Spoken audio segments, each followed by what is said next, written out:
ඔයා මහත්තයාගේ ප්‍රශ්නේ ගැට ගැහිලා ඉන්නේ මහත්තයාට අනියම් සම්බන්ධතාවයක් තියෙන නිසා නෙවෙයි.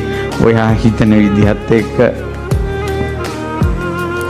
අවවාද කරනවා, අනුශාසනා කරනවා, හොඳ නරක කියලා දෙනවා.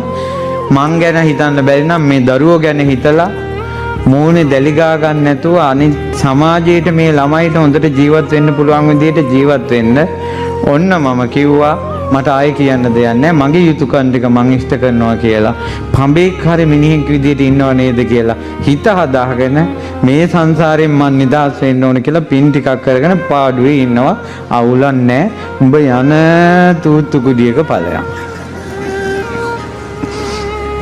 කියලා හිතුවනම් පොඩ අදවත් හිතලා යන්නකෝ.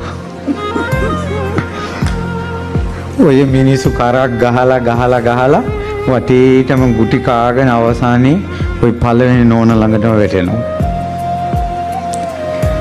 එදාට කැතකුණු අතගාලා කන්න බොන්න දෙනකොට ওই මිනිසුන්ගේ පපුවල් පිච්චෙනවා. ඔයා දඬුවම් දෙන්න එපා. ඔයා පොල් ගහන්න එපා. ඔයා සාප තියන්න එපා. හිතෙන් අත්හරින්න ඕක. ඇති දැන් අවුරුදු ගානක් පවුල් කෑවත් දරුවෝ ඇදුවා. ඉදිරියටත් ආය අමුතුවෙන් මොනව ලැබෙන්නද?